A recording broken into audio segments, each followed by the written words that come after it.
Hi, I'm Danny Ramos, and welcome to this week's edition of Hispanic Speak Out TV. It's been brought to you on Bright House Cable for 15 years. Every Tuesday night, we're here to talk about politics on Hispanic Speak Out. We also have two other shows that we produce. One is called EDU TV. It's the only show in the state of Florida about education and the people who do the educating of our kids in the school system. It's extremely informative and sometimes very controversial. We also do Noche Latina, which is a Spanish language show in which we interview Hispanic profiles of achievers within the community. So we do 3 shows on Bright House every Tuesday night, and we'd like you to tune in so that you can learn a little bit about the community. Tonight we have a very interesting show going. We're going to be talking about Pulse as a discussion group, the pros and cons of guns, etc. But right now I have my commentary. Basically, we're in the middle of a presidential election. We've got about 5 months left, and the dilemma that Americans have is that I don't think we've ever had 2 worse candidates in the history of a presidential election as we have with Donald Trump and Hillary Clinton. Trump is more upfront about his faults because he's always foot in the mouth and he talks about them openly, and it's created tremendous controversy within the Republican Party of who supports him and who doesn't. The question is how he's going to evolve in the next 5 months going into the final election. Trump seems to say it the way he thinks it, and he has a tremendous appeal to a lot of people who he is advocating things like a temporary ban on people coming into the country from certain countries because we don't have the capacity to vet them. He had the controversy about the Mexican judge who was trying his case. We had a show about that, and there was something to say about what Trump did say about the heritage of the Mexican judge, simply because that Mexican judge did belong to an organization called La Raza, which the interpretation is the race. It's primarily a 99.9 Mexican heritage organization, and the judge is a member of that organization. And in the mission statement of that organization's paperwork, which is online and it's put up by the organization, it clearly states that that organization's agenda is to influence communities politically. So I can see the sensitivity about what he talked about having to do with that, but he never explained the whole situation properly. La Raza is a Southwest organization that this judge is a member. He was a board member of that organization, and that organization received tens of millions of dollars from the Clinton Foundation and the Clinton election program. So there's a very direct connection to the Clinton situation. But again, he's come out with very controversial statements that even the Republican Party seems to be backing away from. So we'll see how it evolves. On the other side, I'm always amazed how Hillary Clinton has backing from the gay community and the transvestite community, because Hillary Clinton has received tens of millions of dollars of support, direct support, cash in hand, which was deposited into the Clinton Foundation account, and it was reported in their taxes from Saudi Arabia. That was only one country, 25 million. Now, why is that controversial? It's controversial because if you are gay in Saudi Arabia, you get the death penalty. You can look it up on the internet. It's very clear. It's against the law to be gay. And if you're caught being gay, guess what? You can be stoned to death, literally, or you can be executed. Another part of the law in Saudi Arabia means that if a woman is raped, she needs 3 additional men to witness the rape in order for that woman to charge the person that raped her. If they don't have the 3 additional men that agree that she was raped, then she goes to jail. So there's a double standard here. In the United States, the Clintons support certain communities, but abroad they take money from countries, and again it's documented, that are totally against the communities that she says she supports. Look it up on the internet. This is common knowledge. Look it up. Become an educated voter. Don't necessarily go with what I say. My job and our job here on Hispanic Speak Out is to open your eyes a little bit so that you do your own diligence and become an educated voter. Okay, we're going to jump into the show right now. We'll be back in a minute. Mira, ¿dónde tú estás? Ya estoy aquí, mi vida. ¿Pero qué están tomando? ¿Pero por qué? Porque te traje lo nuevo y diferente, Taíno Light Boricua Beer. Y lo más importante es que es lo nuevo y acabadita de salir al mercado. ¿Y saben buenas? Claro, ambas cervezas tienen los mismos beneficios que una copa de vino, con menos calorías. La Boricua Beer 6%, fuerte pero con sabor. Y la Taíno Light 4.5% y es artesanal. Eso me gusta. Somos familia, calidad y sabor. Visita boricuabeer.com. Hey, welcome back to Hispanic Speak Out TV. I'm Danny Ramos, and we're here to discuss some political issues like we always do every week on Hispanic Speak Out. And to my left is, introduce yourself. Greg Perkins. Greg Where am I Perkins looking? is from EDU TV. He's the host of EDU TV. And Bill Garlington. Bill Garlington is a conservative, and he's also a writer. And Jose Miranda on the end, who's the host of Speak Out TV. Okay, let's get moving, guys. We have a lot of things going on. Just to let everybody know, we tape this show several days before it actually airs. So we may be discussing some things which have gone to a little bit further down the line, but we'll be discussing the concepts tonight. We have, what are the politics, what are the political implications of the Pulse mass murder in Orlando last week? Political implications. Political implications of the gun laws will be brought to the Okay, forefront. so who wants to go first on the gun laws? Yeah, I'll take it. Go ahead. Okay, so That's it, no more for you. okay. I'm kidding. Go ahead. I'm sorry. I think a lot of Go ahead. politicians are going to have to speak to the fact that there's a loophole, again, glaring loophole, that's allowing a guy that, for example, is on the no-fly zone, which is an issue in and of itself, but has some issues that the FBI has been following for 10 months, and now a month later, he's buying weapons, and it's okay. That we need to have a stopgap, something to prevent those type of guys. Okay, so in this particular circumstance, they investigated this guy on 2 occasions. Correct. But they couldn't get anything concrete. Correct. Didn't have enough.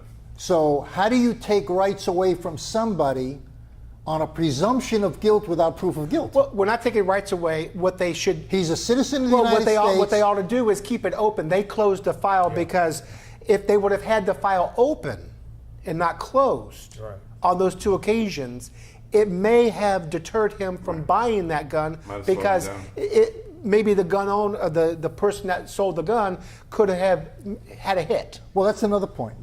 So they closed it because they didn't have any proof, and that's why he was able to get the gun. But I'm with Jose. I believe that. Can you repeat that, please?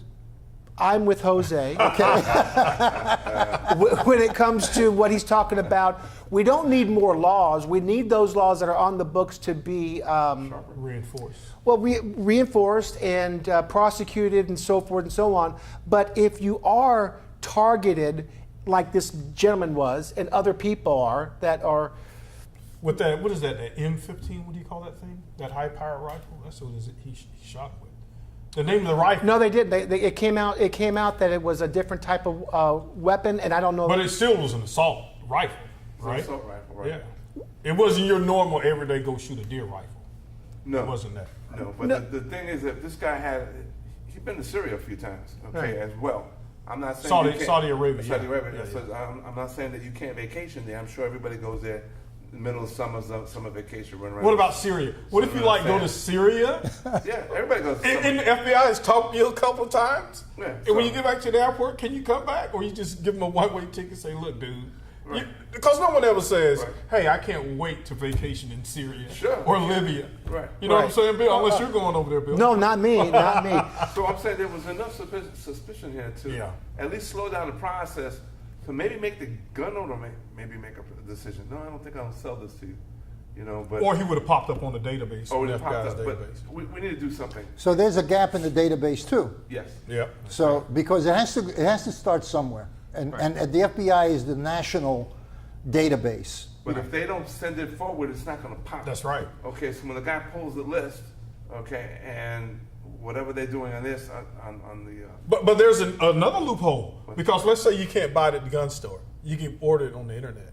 And you can actually go to a gun show Well, you can also get it on the street from an illegal Right, criminal. right, yeah. You're not going to stop people from killing people. We don't need more gun laws, but we do need these different departments talking to each other Yeah, to yeah. Slow protect, things down, right. yeah, to protect Right, didn't the FBI Americans. tell the local cops, hey, you know, this guy might be a little They're not nutty, talking keep to an eye each on other him. on a regular basis, but yeah, it's a tragedy. Yeah, big For- tragedy. Yeah. Maybe the system has to be connected from top to bottom. Yeah. In other words, all the way from the FBI down to the retailer. Yeah. I And think this- so. And this So isn't if- about the Second Amendment. No one wants to take away guns. Right. We're just talking about. That's the next discussion about Hillary taking away we're guns. talking about Individual people. individual Yeah. people that have some mental issues. Okay. Or if the FBI just talked to you a couple of times. Well, mental issues is a whole other game. Okay. But I listen. Yeah, that gets into You know HIPAA, what? and you can't Yeah. really. Just real quick, if you become a police officer, you have to speak to a psychiatrist. If you get a weapon, maybe you should be under the same guise. You have to speak to a shrink. The shrink will make money. Everybody will make money out of the deal.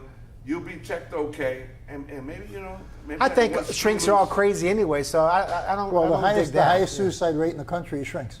Yeah, Is Well, psychologists. just because yours left, I No, apologize for that. well, I can't help it. What do you want? Yeah. But there is a gap. There's a tremendous gap. But again, the FBI budget. Let's talk the other side. FBI budgets have been cut. Okay, there's no question about that. That's There's over process. Come on, 1,000 Danny. investigations going on right now on ISIS in the U.S. There are active investigations over 1,000. But Bill just said don't close the case. Just leave it open. Yeah, have they just leave left it open? I Why mean, close it? they Well, if leave murder cases. if they leave it open, then they have to put it in a database as being open. That's fine. And then that database has to be connected to the retail level Okay. with Okay. a block on the purchase That's of not a gun until big, resolved. right, that's not a big deal. You just But what the FBI said was that they couldn't find any information to now. If you go, there's a question here about letter of the law because again, what you said, the guy went to Syria. Who vacations in Syria? Yeah, right. You know what I mean? There were signs all along. But So he- the question is, how thorough was the But investigation? he also asked for body armor, and he was denied. Number one, the proprietor never has sold body armor, and number two, he refused it because he thought that was a strange request. Yeah. But he did sell those two firearms. My point is, and I think our Okay, whole point is, now- if it was open and someone said, "I need body armor," maybe A red flag. a red flag would have. So maybe you got to educate the gun sellers, the retailers. And that's if what we gotta somebody do. goes in there and buys an assault weapon and he's asking for body armor, he's not going out to shoot rabbits. Correct. You know, Yeah, what's the reality- rabbit gonna do? You know what I mean? Right. So the reality is that should be a phone call that comes in at the base level, at the retail level, Right. to enforcement saying, "Hey, I just got a guy in here who not only is buying an assault weapon, but he's asking for body armor." Right. Now, but what To this me, that's an immediate phone call. Absolutely. Now, what this incident happened to strike a chord with is Donald Trump has now been talking the last couple of days about radical Islamic terrorists, and has put the challenge to both President Obama and Hillary Clinton. And the other day, they came out and finally said the word. Not they, her. No, Obama. A couple of days ago. No, he didn't. No, he didn't. Today he did. No, he Today made a said- speech. Obama made a speech saying, explaining what his position was on why he doesn't use it. Okay? Hillary came out and used Right, it right. Okay. Well, and said either of those two. But that's a big step for Hillary Clinton. The shooting pushed over the line. Those two would be okay, but that doesn't change the fundamental thing. Right. Just because you name something doesn't make it go away. Yeah, ISIS, they're going to be after if we call them angels or Yeah, devils. you call them angels. It don't matter. Yeah. no, That doesn't make- I disagree. Let me tell you why I disagree. If you say the name a radical Islamic terrorist, you have now put a name to it instead of just Muslims or Islamic people, just like the Nazis, so that we as a nation can focus on these bad guys. It puts a focus. He's killed like 120 of them. So what does that count for? By naming, for instance, back in World War II, if we would just call them Germans as opposed to Nazis, I'm sure the war wouldn't have been as successsul as the Nazis, in my Bill, opinion. he's knocked out all the top leaders. I mean, what else you want the guy to do? Drop a nuclear bomb and kill innocent women and kids? What you said before, okay. But the fact of the matter is, there are, like I told you before we taped, there's 150 top leaders waiting for the top job. He can knock off 100 top leaders, 200, 300. There's 30,000 of them. Right. What you got to do is you got to kill the 30,000 of them. That's correct. Women That's and- what you gotta there's do. Not women and their children, grandparents not women and everybody children, else. but if women and children, just like in the Vietnam War, there was women and children assisting the Viet Cong, they should be taken out if they're aiding and Well, you abetting. went to Vietnam, right? Okay, I'm going to ask you a sorry. question. Did You you went. not hear about the My Lai thing? Excuse me. That kind of stuff? Did Let me that ask ring you a a bell to question. Let me ask you a question. What? You were in Vietnam in a war zone. Yes, we didn't try to kill women and children. Okay. No, but A if they were woman aiding and comes up abetting- to you and you see a woman picking up a rifle and pointing it at you. You're gonna A kill woman. her. Let's make it even worse. A 16-year-old woman. And she's pointing a gun at you, ready to shoot you or ready to shoot your friend standing next to you. But Danny, that's what not are you supposed to going happen. to do? I want to see what he says. let's- I want to hear what he says. Listen to me, okay? Because you're gonna change up the whole war issue, okay? America does not go about genocide. Right. We do not go deliberately to shoot women and children. We will defend our brothers in arms. We will defend. Okay, so you're ourselves, saying you would okay? defend, you would shoot her. We will defend. Or You were saying you would use shoot her. whatever And I- it and I is. need to clarify But some- The first course is not about acing them out if they're a child. We would try to do other things, I would assume. Okay, so you can't. We're not. That's not our business. Did you see the movie Sniper? I did. Okay, it's supposed to be a reenactment. Yes. Okay? He took out who he had to take out. Right. And he was going to take out about a 9-year-old kid or 8-year-old kid, but the kid walked away. But he But was then going you to. saw He how was much right there. agony he was going through to Yes. make that decision. Yes, but that kid would kill other soldiers. But that's not what's happening. But no, but- ISIS, they are hiding among the population. Okay, Bill. if they're hiding among the population, if I was in charge, I would carpet bomb those local places where we know the bad guys are. If there happens to be civilians in these places, Right. so sorry that they'll be eliminated. But what we're if not it's a going. daycare? No. It's not going to be a daycare. Okay, so let's Donald, look for you another have to relax solution. now, okay? You have Donald, you have a take it carpet bombing solution, and what's your solution? Keep doing what we're doing. You have to go in there strategically and take them out because they So they hide shooting behind 15 hospitals. leaders at a time would take you about 35 more years Danny, to knock because them off. I wouldn't want just indiscriminately just killing people like that, man. So Okay. you got mothers, you got grandparents, you got aunts, uncles. 50 little people were kids. killed Okay. over the weekend. All right, so what haven't we done? We haven't cut off their oil supplies. Nope. When we left, knowing that there was going to be a gap filled, we left 2,000 vehicles there. Why did we leave those vehicles? Why didn't we destroy them? They knew, the military knew that somebody was going to use those vehicles. Why did we do that? Why did Obama, and I remember this very distinctly, okay? He said he was going to bomb ISIS. He announced it on television for 2 weeks that he was going to use air power to bomb ISIS. And they said, in 2 weeks, we're going to bomb ISIS. This is, right? And he gave them 2 weeks to get their stuff buried underground. You know, this president is not resolved in having his legacy be the person that attacked the Islamic world. This administration is incompetent, inept. You So guys, much- you guys want to create jihad? That's Right. the No. process of it? No, You want to have a I tell you what I want to religious do. war. I You want to cut off the cannot oil. have a religious I tell you war. what I want. This country does not do that. You're asking me something, I'll give you an answer. I would cut off all oil, total all oil, okay? And I don't care who's giving it to them, I would put whatever U.S. troops are necessary on the ground just to cut off the oil. I wouldn't destroy the oil, I would cut it off by putting a contingency of U.S. troops to stop them from taking the oil, and then use the whole oil accordingly. world depends on their oil. Don't you understand this is about Wait a second, the I'm oil not talking, too? listen, I'm talking about ISIS. ISIS Okay. is running around in 2,000 U.S. vehicles that need gasoline. How are they getting that gasoline? From the oil that they took from another country. They have it's like the Ho Chi Minh Trail. Remember that trail? It's called Yep. Ho Chi Minh. Ho Chi Minh Trail. I'm glad. Okay, you cut off the trail, and you cut off the supply line. We bombed the caca out of it. Listen, And you they don't. still You go built to it you go overnight. to the source. They built it again. You put U.S. troops on the ground in those Did oil you not- fields. Did you? It's simple. You cut off No, the it's oil. not You simple. cut We off have the a oil. not wall- simple. we War have is a not wall- simple, Danny. We have a War wall is not in simple. Washington, D.C. Right. that has my brothers on it. I understand, but that was a different war. This is very Then wake simple. up. We can't go ISIS around killing like needs. that. Oh, nobody's killing. And we are sacrificing Jose, our treasure. no, I'm not saying to kill anybody. Don't kill anybody. Okay. Cut off the oil, cut off the money.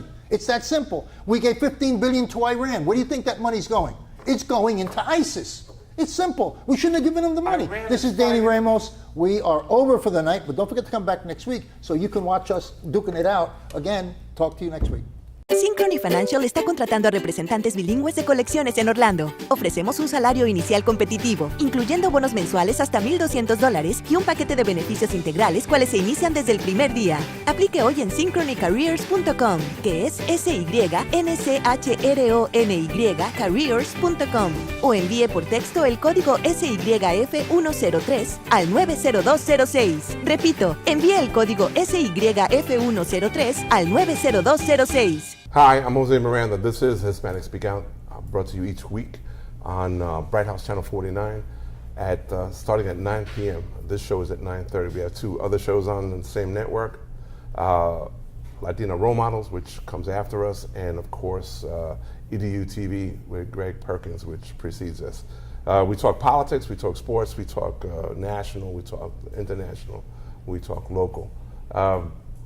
There's a lot of things happening out in the world, and one of them happens to be the situation with an island called Puerto Rico, which, by the way, is part of the United States.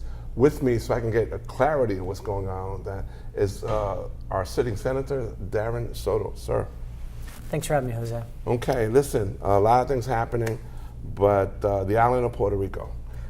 Well, we're dealing with a fiscal crisis that is just rocking the island, causing massive relocation to Central Florida of many of $75 billion in debt. and $75 billion in debt. And I think the short version that we have to remember is that the federal government created that tax exemption back in the day to create prosperity in Puerto Rico, which resulted in many pharmaceutical companies going to the island and creating a lot of middle-class jobs. And then they got rid of it, and we saw the beginning of the end as far as a lot of those high-paying jobs. That's the federal part. On the local and Commonwealth level, we saw a lot of spending that... Corruption, would you say? Some? I can't speak from personal knowledge. No, but it's alleged. There were poor decisions made Yeah. fiscally. And so now we find ourselves where we have to make very difficult decisions to try to resolve it. Puerto Rico can't, under the current laws, declare Chapter 9 like any city or state in the United States.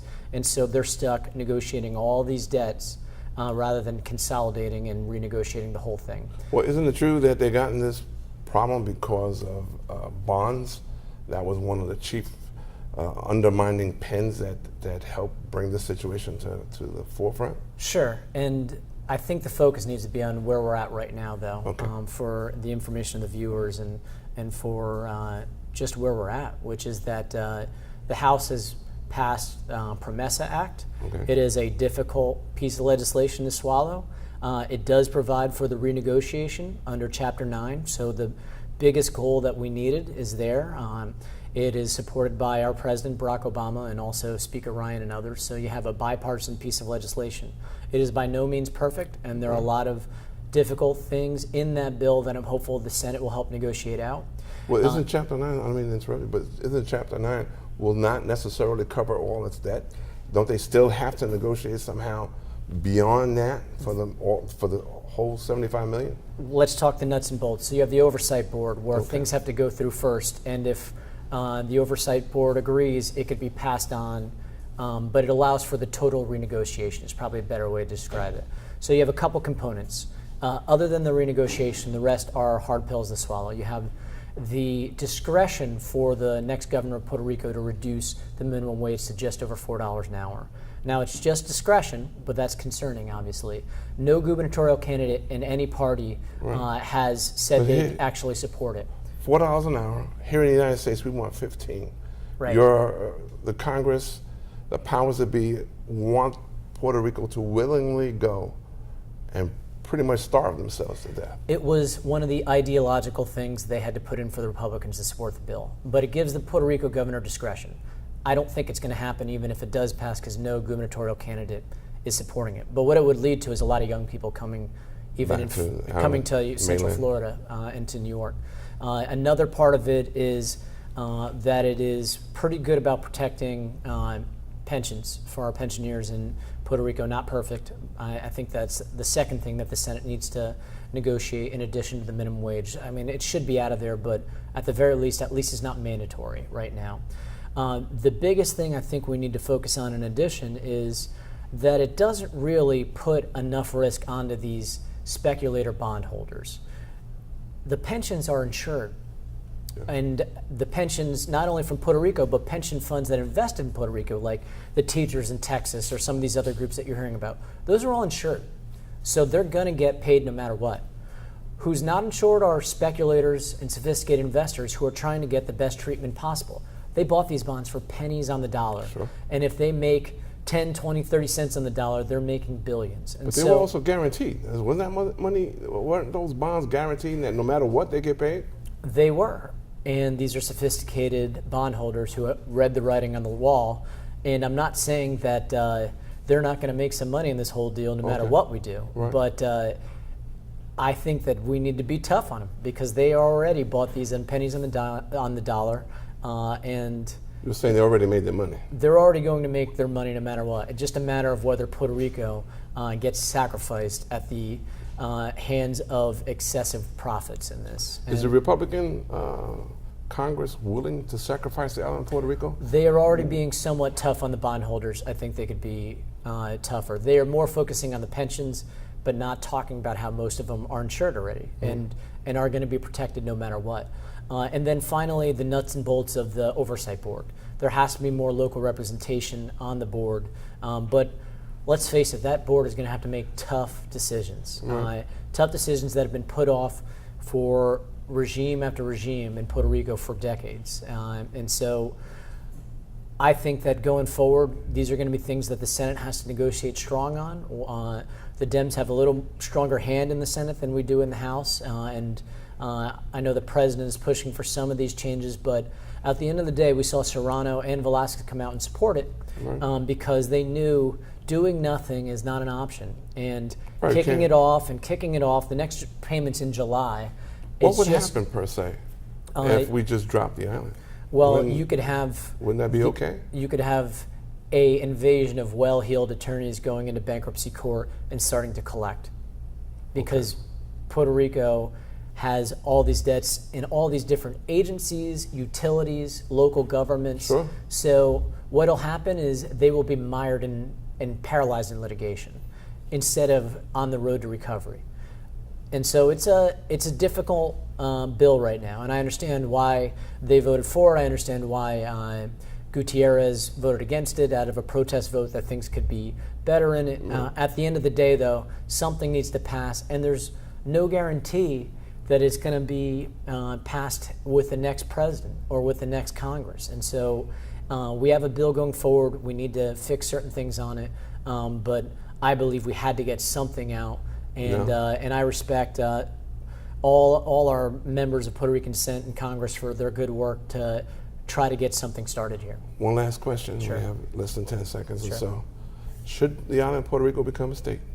Well, I would support them if they voted for it as a majority vote, and I've already signed on to that bill with Perluisi, but I myself would let the island make that determination, not some Puerto Rican from Florida.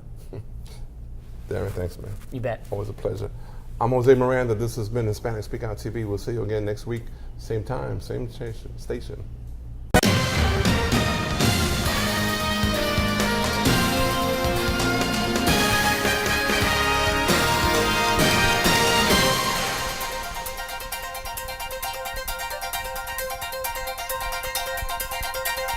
Mira, ¿dónde tú estás? Ya estoy aquí, mi vida. ¿Pero qué están tomando? ¿Pero por qué? Porque te traje lo nuevo y diferente, Taíno Light Boricua Beer. Y lo más importante es que es lo nuevo y acabadita de salir al mercado. ¿Y saben buenas? Claro, ambas cervezas tienen los mismos beneficios que una copa de vino. Con menos calorías, la Boricua Beer 6%, fuerte pero con sabor. Y la Taíno Light 4.5% y es artesanal. Eso me gusta.